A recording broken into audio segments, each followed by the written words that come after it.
Halo rekan-rekan semua, selamat berjumpa lagi dengan saya, Anggono Raras. Video kali ini temanya adalah anomali perilaku penguasa terhadap suksesi 2024.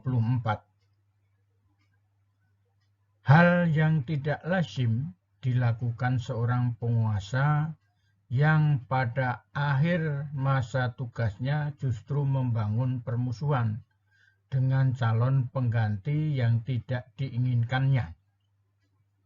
Lazimnya, penguasa yang akan selesai masa jabatannya berusaha membangun hubungan yang baik dengan semua stakeholder. Hal ini dibutuhkan agar kelak bila sudah tidak aktif lagi, masih dihormati oleh penguasa yang baru. Selamat menyaksikan. Berkaca dari sejarah, Kerajaan Majapahit yang didirikan oleh Raden Wijaya pada tahun 1293 sempat mengalami masa gemilang. Bahkan disebut sebagai salah satu kerajaan terbesar yang pernah berdiri atau ada di Nusantara. Pada saat ini, Indonesia bentuk negaranya adalah republik. Kepala negaranya disebut presiden. Presiden ini berkuasa dengan batasan hanya 2 periode. Jangan nambah lagi ya. Namun pada akhirnya masa berkuasa akan berakhir pada waktunya, yaitu tahun 2024.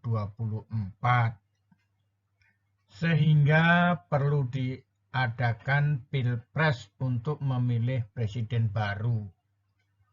Bukan ditunjuk seperti adanya PLT gubernur, bupati, wali kota, dan lain-lain. Dengan kekuasaan melakukan anulir hal-hal yang sudah dilakukan pejabat sebelumnya. Peran presiden bagi Indonesia menjadi sangat penting. Maju dan mundurnya negara tersebut tergantung dari dia. Kejayaan dan kebangkrutan negara tergantung dari dia. Presiden dibantu oleh para menteri yang diambil dari orang-orang terbaik di Indonesia.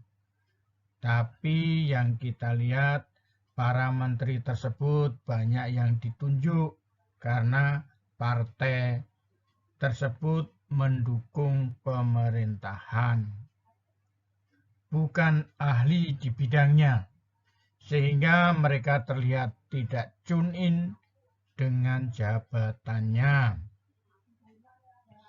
Implementasi di lapangan banyak yang error.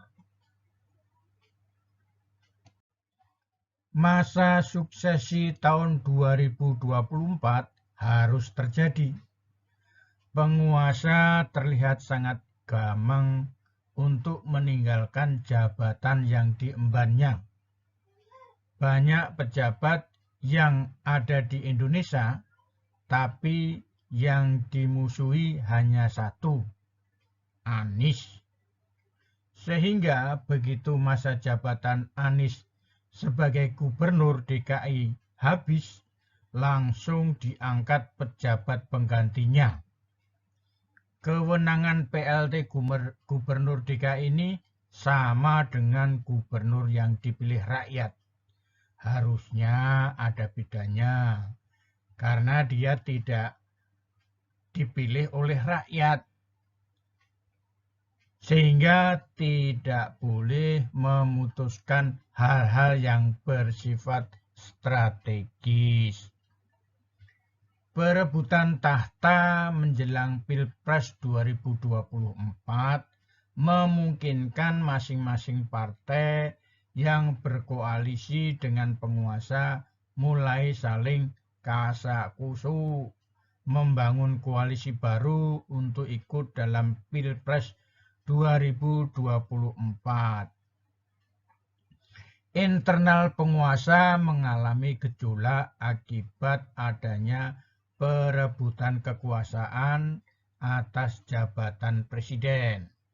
Adapun perebutan kekuasaan atas tahta kepresidenan ini melibatkan Anies yang didukung oleh Nasdem, termasuk koalisi partai penguasa.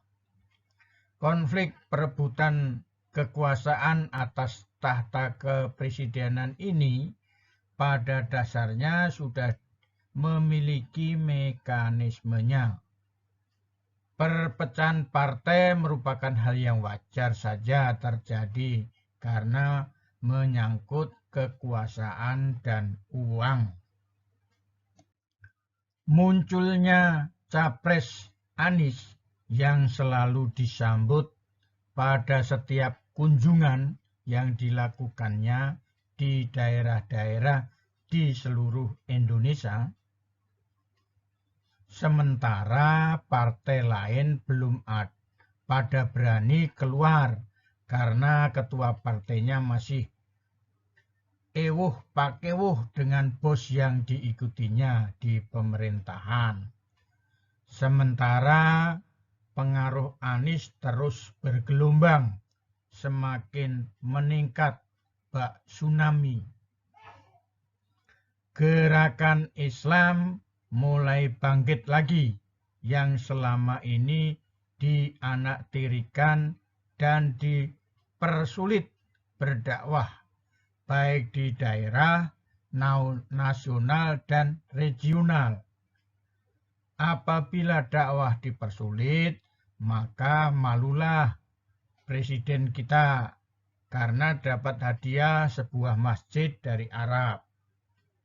Perkembangan Islam di Indonesia dibuktikan dengan adanya komunitas Islam di Demak, Semarang, dan Surabaya, serta seluruh wilayah di Indonesia. Islam mempengaruhi dan mengubah pola pandang masyarakat Muslim ke arah lebih modern. Pengambilan keputusan yang tidak populis terhadap banyak peraturan yang menguntungkan para juragan yang menyokong keberhasilan mereka menjadi penguasa. Hal ini membuat rasa tidak puas rakyat yang memilih. Janji yang diucapkan dalam kampanye hanya sekedar ucapan yang tidak perlu diimplementasikan. Padahal yang namanya janji itu hukumnya wajib untuk ditepati dan dijalankan. Bila ditulis di sini, maka akan memakan tempat dan waktu yang banyak, sehingga tidak perlulah, karena hanya sekedar janji. Dari kesesuaian ucapan dan pelaksanaan sudah menunjukkan mutu seseorang. Melihat seorang pemimpin yang baik atau buruk, bermutu atau kaleng-kaleng, dapat dilihat dari ucapannya, tindakannya, dan cara mengambil keputusan, serta berani menghadapi lawan politiknya dengan adu ide dan argumentasi, baik tingkat nasional maupun internasional.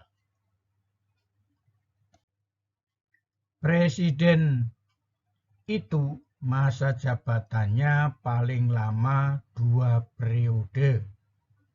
Pengen 3 periode, ya janganlah. Anda harus merubah undang-undangnya dulu.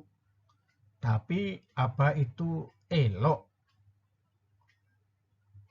Karena kalau minta 3 periode, pasti mahasiswa tidak setuju dan sudah dilakukan demo. Jangan mengorbankan rakyat. Ikuti presiden terdahulu yang sudah memberikan contoh yang baik. Buatlah program investasi yang selesai dalam 2 periode. Kalau meleset, jangan dipaksakan, tidak baik jadinya. Semoga Pilpres 2024 berjalan lancar, tidak dicurangi, dan memperoleh pemimpin yang dipilih oleh rakyat Indonesia, serta amanah. Semoga bermanfaat. Jangan lupa subscribe, share, dan terima kasih.